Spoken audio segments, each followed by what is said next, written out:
कर देते हैं हम विरोधी दल के लोगों का।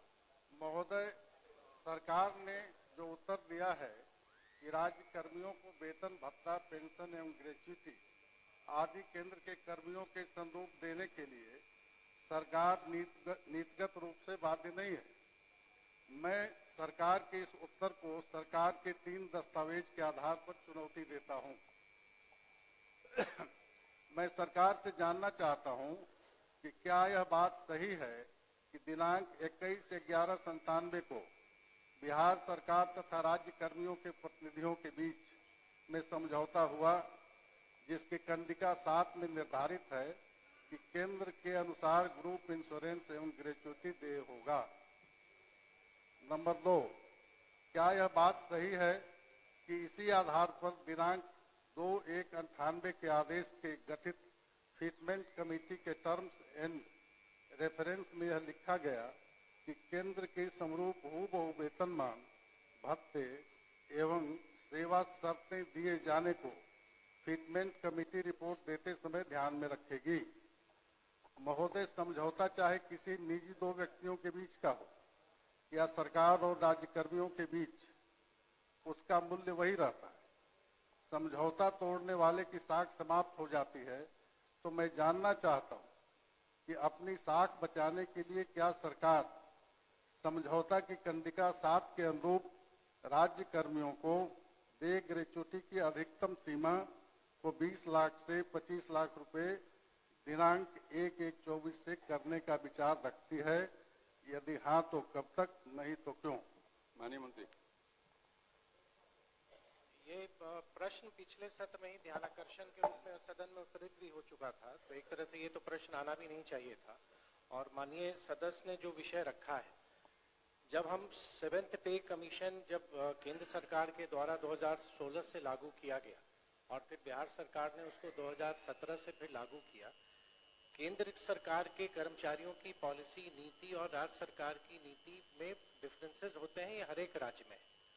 जब गवर्नमेंट ऑफ इंडिया ने पे कमीशन लागू किया तो बिहार सरकार ने भी कैबिनेट के निर्णय के बाद पे कमीशन को लागू किया, और उसी में एक प्रावधान था जो सेंट्रल पे कमीशन था कि अगर हमारा 50% डीए इंक्रीज करता है तो हमारा ग्रेच्युटी को हम 20 लाख से 25 लाख करेंगे।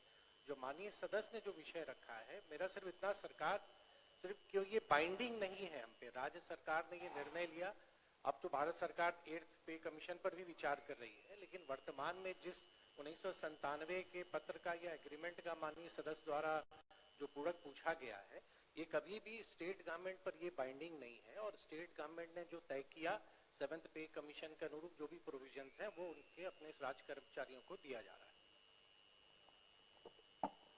एक और पूछ ये कहना है, माननीय मंत्री जी ने कहा कि ये बाध्यकारी नहीं है, लेकिन ये जो सरकार और कर्मचारियों के बीच ये समझौता हुआ था, ये इनका दस्तावेज, मेरा नहीं। इसके बाद जो फिटमेंट कमेटी के लिए है, ये बिहार सरकार वित्त विभाग का संकल्प है कि राज्य सरकार अपने सेवी वर्ग के केंद्रीय सेवा शर्तों के साथ केंद्रीय वेतनमान, भत्ता एवं अन्य सभी सुविधाएं यथा चिकित्सा भत्ता, यात्रा भत्ता, ग्रुप बीमा, ग्रेच्युटी, मकान भाड़ा इत्यादि केंद्र के अनुरूप स्वीकृत करने के लिए में सैद्धांतिक रूप से सहमत है। माननीय मंत्री जी का जो जवाब था कि सैद्धांतिक रूप से बाध्यकारी नहीं है, तो यहाँ तो ये सरकार का दस्तावेज है, ये सैद्धांतिक रूप से आप सहमत हैं। इसके बाद जो है तो फिटमेंट कमेटी बनी, और फिटमेंट कमेटी की जो रिपोर्ट है, in light of decision taken by the government of India in September 1997 on scales of pay for central government employees based on the recommendation of the 5th Pay Commission report, the Fitment Committee was required, according to government resolution, to submit its recommendation on revised scales of pay for state government employees effective from 1/1/96. While submitting its recommendations, the committee was required to keep in mind that state government employees getting higher or lower remuneration, that central employees will be sanctioned only such scales as being drawn by central government implies. The state government had decided to grant central scales of pay and allowance with central पूरा पूछिए conditions ना। of service and accepted in principle that all facilities like medical allowance, traveling allowance, group insurance, gratuity, house rent allowance, etc. will be provided to its employees as permissible to employees of the Ajay Babu central पूरा government. पूछिए। ये मेरा कागज नहीं है, सरकार का कागज, ये सरकारी दस्तावेज। ऐसा करिए ना, क्योंकि आपके पास बहुत सारा डॉक्यूमेंट है, तो माननीय मंत्री जी को दे दीजिए, आपको लिखित उत्तर भिजवा देंगे। नहीं, ये प्रोसीडिंग का पार्ट बने। हम ये नहीं आप तो पढ़ चुके। माननीय अध्यक्ष महोदय, हम ये नहीं कहते कि ये जो आपका कागज है ये आपका दस्तावेज है, आप बढ़ाइए नहीं बढ़ाइए आपका मामला है। आपके पास पैसा नहीं हो, आप कह दीजिए कि हम बैंकरप्ट हम नहीं बढ़ाएंगे, लेकिन आप अपने दस्तावेज को तो एक्सेप्ट कीजिए। इसलिए तो मैं कर रहा हूँ, दस्तावेज मंत्री जी को दे दीजिए, प्रोसीडिंग का आपको पार्ट लिखित बनाया उत्तर जाए। भिजवा देंगे। इसको महोदय एक प्रोसीडिंग का मिनट बैठ पार्ट जाइए, बनाया बैठ जाइए, मंत्री जी कुछ कहने वाले। अध्यक्ष महोदय, बैंकरप्ट नहीं है हमारा, तो बजट आकार 23,000 करोड़ से अब 3,17,000 करोड़ तक चला गया है। हमारे हाथ में बिहार सरकार का बजट है जो 2017 का है। मेरा सिर्फ इतना कहना है कि जिस विषय को माननीय सदस्य उठा रहे हैं, किसी भी स्टेट गवर्नमेंट पर, सिर्फ बिहार में ही नहीं, देश के किसी भी राज्य में भारत सरकार के लिए जो कर्मचारियों के लिए जो नियमावली बनाती है वो किसी भी स्टेट गवर्नमेंट पर बाइंडिंग नहीं है। विभिन्न राज्यों में अपने कर्मचारियों की अपनी पॉलिसी होती है और राज्य सरकार मंत्रिपरिषद के निर्णय के आलोक में जो उचित लगता है, मेजर प्रोविजंस जो 7th पे कमीशन के हैं उसको गवर्नमेंट ऑफ बिहार ने मंत्रिमंडल के निर्णय से माननीय मुख्यमंत्री की स्वीकृति के बाद उसको लागू किया हुआ है और ये स्टेट गवर्नमेंट पर बाइंडिंग नहीं है। यही मेरा माननीय सदस्य को मेरा सूचना देना। अजय जी महोदय, बैठ जाइए, आपका हो गया। महोदय, अध्यक्ष महोदय, मैं सिर्फ सरकार से ये जानना चाहता हूं कि सरकार और कर्मचारी यूनियन के बीच समझौता हुए और जब समझौता सरकार ने किया और उसको लागू करने का डेट भी दिया, तो उसको पूरी तौर पर लागू करने में सरकार को क्या दिक्कत है, ये जानना चाहता हूं। आप अजय बाबू कागज मंत्री जी को दे दीजिए, पूरा अध्ययन करके फिर से पढ़ लेंगे, क्योंकि इतना लंबा चौड़ा आपका है कि हो नहीं पाएगा ना, तो वो पूरा उत्तर आपको भिजवा देंगे।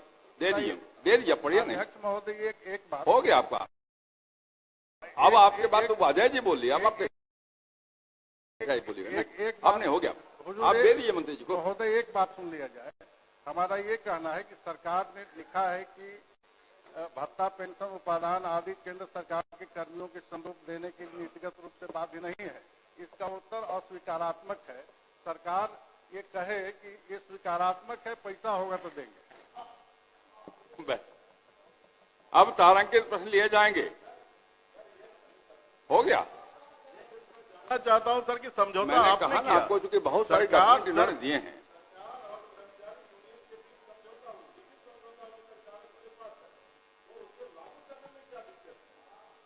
समझौता सिर्फ को दबाने के लिए होता है। अजय जी, तो समझौते का कागज उन्होंने पढ़ के सुनाया। बैठ जाइए ना, आप बैठ जाइए, आप पहले बैठ जाइए ना। उन्होंने उसको भी पढ़ के सुनाया है, इसलिए मैंने कहा उनको कि सब कागज उनको दे दीजिए और वो लिखित उत्तर उनको भेज। श्री संजीव कुमार, पूरक पूछिए संजीव जी। अध्यक्ष महोदय, मैं जो उत्तर आया है उससे मैं संतुष्ट नहीं हूं। मैं माननीय मंत्री जी से आग्रह करता हूं कि उत्तर में दिए हैं हर जोरावरपुर पंचायत नया गांव है और कोलवारा है और साथ में डोएठा पंचायत है, यहाँ पे बैंक की दूरी 4 से 6 किलोमीटर पे है और वो जो है वहां पे सिर्फ ग्राहक सेवा केंद्र खुला है। उसका एक सीमित दायरा होता है, 10,000 से 25,000 तक का ही ट्रांजैक्शन उसमें होता है।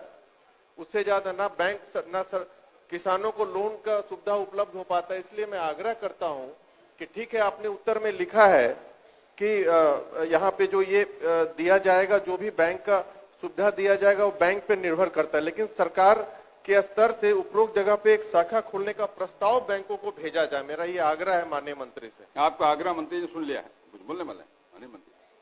अध्यक्ष महोदय, जो माननीय सदस्य ने जिन गांव का विषय उठाया है, हमने उत्तर में स्पष्ट किया है कि वहां पे बैंकिंग सर्विसेज, मतलब किसी भी व्यक्ति वहां पे बैंकिंग सर्विसेज से वंचित नहीं है, चाहे वो बिजनेस कॉरेस्पॉन्डेंट के माध्यम से हो या वो ग्राहक सेवा केंद्र के माध्यम से हो। बहुत विस्तार से हमने उनको माननीय सदस्य का जो विषय था, जिन गांवों का उन्होंने उल्लेख किया, वो मैंने बताया भी। माननीय सदस्य और आपके माध्यम से पूरे सदन की जानकारी के लिए भारत सरकार के वित्तीय सेवाएं विभाग का एक सर्कुलर है जो 2023 में बिहार के संदर्भ में वो पत्र आया था। अगर आपकी अनुमति हो तो एक पैराग्राफ में पढ़ दूं। आई वुड लाइक, ये ज्वाइंट सेक्रेटरी हैं मुकेश कुमार बंसल जी, उनका पत्र है। I would like to inform you, जो हमारे यहाँ मुख्य सचिव को इन्होंने, जो वित्त सचिव थे उनको लिखा है।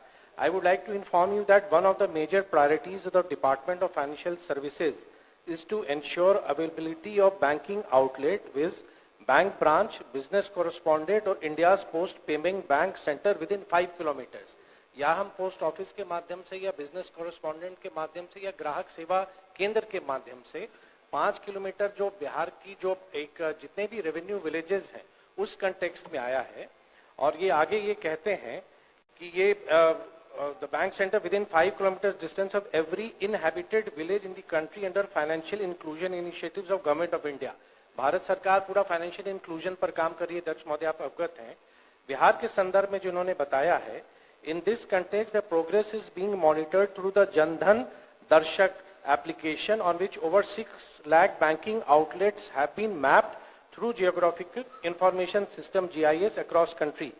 The total number of villages in Bihar is 39133, 39,133, and all villages are covered with banking outlets as per the criteria prescribed। The status of banking infrastructure in the state of Bihar as on 30th April 2023 is total branch Bihar में 7,897 हैं, business correspondent 1,03,245 हैं, ATM 6,870 हैं और जो Indian postal payment bank है उसकी संख्या 8,431 है। तो जिन गांवों का उल्लेख माननीय सदस्य ने किया है, सर्विसेज वहां पे है, बैंक की फुल फ्लेज ब्रांच वहां नहीं हो सकती है, लेकिन बैंकिंग सर्विसेज वहां के लोगों को प्रोवाइड किया जा रहा है। माननीय सर केवल ये कह रहे हैं, मैं जय Singh ji Sir, one request. I appreciate what he has said, sir. But my humble request is at least you can send the proposal to the concerned bank to open the bank in that concerned village. वो केवल एक प्रस्ताव है दीजिए। मैं बोलिए। अध्यक्ष महोदय, आप भी अवगत हैं कि बैंक अपनी शाखाएं खोलने के लिए जो कॉमर्शियल वायबिलिटी है उस आधार पर बैंक निर्णय लेती है और आरबीआई का भी स्पष्ट रेगुलेशन है कि लोगों तक बैंकिंग सर्विसेज पहुंचाना है। तो जहां भी बैंक को लगता है आवश्यकता अनुसार वो ब्रांचेस को वो खोलती भी है और जो माननीय सदस्य की जो चिंता है उसमें वित्त विभाग देख लेगा, जो संभव होगा हम करेंगे। ठीक, धन्यवाद। श्री रामबली सिंह यादव। पूरक पूछिए रामबली बाबू। जी माननीय अध्यक्ष महोदय, मैंने प्रश्न किया था महोदय, काको प्रखंड अंतर्गत सैदाबाद गांव में कब्रिस्तान घेराबंदी के लिए और जमीन का पूरा खाता नंबर प्लॉट नंबर भी हमने दिया था। उत्तर आया है महोदय कि ये कब्रिस्तान की घेराबंदी प्राथमिकता सूची में शामिल नहीं है और इसकी प्राथमिकता सूची का निर्धारण पुलिस अधीक्षक और जिला पदाधिकारी संवेदनशीलता के आधार पर निर्धारित करते हैं महोदय। 2018 में जहानाबाद में जो दंगा हुआ था महोदय, इसी सरकार के रहते और उसका असर अगल बगल इलाकों तक पहुंचा था। तो क्या इससे भी बड़ा संवेदनशीलता का प्रमाण आवश्यक है महोदय? हम सरकार से जानना चाहेंगे कि क्या इसको प्राथमिकता सूची में दर्ज कर इस कब्रिस्तान की घेराबंदी कराने पर सरकार विचार करती है, माननीय मंत्री, और अगर हाँ तो ये कब तक? माननीय सदस्यों ने जिस बात का जिक्र किया, एक आवेदन हमको भेज दें, हम कलेक्टर को भेज देंगे और देखेंगे, उसके बाद उसको विचार किया जाए। ठीक, एक आवेदन भेज दीजिए तो कलेक्टर को भेज देंगे ताकि उसका विचार करें। श्री अजीत कुमार सिंह। प्रमोद जी, मेरा काम आप मत करिए। हाँ, आप मत करिए भेजने के लिए। इसमें क्या आपत्ति हो सकती है? तो पॉजिटिव जवाब है, सरकार के पहल पॉजिटिव है। अलग से भी आवेदन देना? हाँ, एक दे दीजिए, इनको मंत्री जी को दे दीजिए। माननीय अध्यक्ष महोदय, पूरक पूछिए जी। पूरक पूछ रहा हूं महोदय। हमने जो सवाल किया, बड़ी जवाब देने में बाजीगरी दिखाते हैं अधिकारी लोग। पूरक पूछो भैया, पूरक। वही पूरक है महोदय। पहला मैंने पूछा कि क्या जो राज्य में अन्य राज्य कर्मी शहर में रहते हैं, उन्हें अतिरिक्त शहरी भत्ता मिलता है, तो लिखा है कि स्वीकारात्मक है। फिर हमने पूछा कि क्या पुलिसकर्मी जो इधर पटना दानापुर में रहते हैं क्या इनको मिलता है, तो पहले तो लिखना चाहिए था कि नहीं मिलता है, वो नहीं लिखा गया है। जवाब जो दिया गया है उसमें एक चिट्ठी का हवाला दिया गया है महोदय कि 18 जून 24 के आलोक में पुलिस मुख्यालय को पटना जिला के खगौल और यहाँ पर देने के लिए भेजा गया है, लेकिन ये अभी तक लागू क्यों नहीं है, मेरा ये पहला पूरक है महोदय। माननीय मंत्री महोदय, निर्देश दिया गया है, लागू हो जाएगा, कोई दिक्कत नहीं होगी। नहीं अध्यक्ष महोदय जवाब तो बहुत भेग में है कि निर्देश दिया गया है, लागू हो जाएगा। महोदय मैं जब सवाल पूछ रहा था तो फरवरी का महीना रहा होगा और पिछले साल जून में आपने आदेश दिया और फरवरी 2025 तक लागू नहीं हुआ। मैं ये जानना चाहता हूं कि जिन्होंने आपके आदेश को इतने दिनों तक लागू नहीं किया, क्या उसके ऊपर आप कार्रवाई करना चाहते हैं? डायरेक्शन दिया गया, नहीं लागू होगा तब न कार्रवाई कीजिएगा। डायरेक्शन दिया गया है, जल्दी ही लागू करने का काम। महोदय लागू नहीं हुआ है। एक तो बात है कि लंबे समय से इनको नहीं मिलता है, दूसरा जब सरकार ने 2024 में इसका फैसला किया 6 महीने से लागू नहीं हुआ, तो हम कब तक माने कि लागू होगा? जब 6 महीना लागू नहीं हुआ तो ये जवाब देना कि लागू हो ही ना जाएगा, ये तो गलत जवाब है महोदय। जवाब ये दिया जाए कि लागू सरकार के आदेश को महोदय हम लोग भी जितना 4.5 वर्षों में समझे हैं कि अधिकारियों को 15 दिनों में लागू करना होता है। अगर उन्होंने लागू नहीं किया तो ये सरकार का, बिहार सरकार का अवमानना है महोदय, माननीय मंत्री जी का भी अवमानना है। तो उनके ऊपर एक्शन कार्रवाई करेंगे कि नहीं करेंगे और कितने दिनों में इसको लागू करेंगे, हमको बता दें महोदय। माननीय मंत्री से जल्द लागू कर लिया जाएगा, नहीं करने पर कार्रवाई की जाएगी। ठीक। श्री देवेश कांत सिंह पूरक पूछिए। देवेश जी पूरक पूछिए। आपके आदेश से पूछता हूं कि ये बीएलओ लोगों को तो उनका कार्य भत्ता दिया जा रहा है, लेकिन जो EARO जो पूरे साल भर मतदाता सूची का काम चल रहा है, इससे संबंधित ब्लॉक लेवल पर कोई व्यवस्था नहीं है। ERO ऑफिस में होता है, जो RO ऑफिस है, ERO ऑफिस है, वहां हो जाता है, लेकिन ब्लॉक में ब्लॉक का पैसा लगा के उसका बिल संपुष्ट किया जाता है, जो कि झंझट का काम है, बाद में उसमें दिक्कत आएगी। इसलिए AERO ऑफिस कार्यालय के लिए क्या व्यवस्था है, यही पूछना चाहता हूं। माननीय मंत्री महोदय, सुनो भाई, जवाब सुनिए। महोदय, ये जो बीएलओ को भत्ता दिया जाता है इसलिए कि बीएलओ की जिम्मेदारी है कि वो अपने जो मूल कार्य है उसके अलावा बाकी समय में, जो सब लोग को कम से कम हमारे साथियों को पता है कि बीएलओ प्रायः शिक्षक होते हैं और कुछ दूसरी सेवा से भी होते हैं, उनकी ड्यूटी है कि वो अपना काम करने के पश्चात गांव में घर घर घूम के वो मतलब डेटा कलेक्ट करेंगे या मतदाता सूची को अद्यतन करेंगे, इसलिए उनको भत्ता दिया जाता है। और AERO जो है ये अपने जितना देर उनका ऑफिस टाइम है उनको अपने दफ्तर में बैठ कर ही काम करना रहता है, इसलिए उनको कोई भत्ता या टीए नहीं दिया जाता है। ये लोग तो घूम घूम के घर घर जाके न कलेक्ट करते हैं और अपने दायित्व के अलावा करते हैं, और AERO के तो दायित्व में ही शामिल है महोदय, इसलिए उनको नहीं अलग से दिया जाता। मैं जो पूछना चाह रहा हूं वो अलग विषय है। बीएलओ को भत्ता मिलता है, वो अपना काम करते हैं, सरकारी पदाधिकारी हैं, चाहे AERO भी अपना कार्यालय में काम, लेकिन उससे संबंधित जो AERO कार्यालय में प्रखंड स्तर पर जो बैठकें होती हैं उससे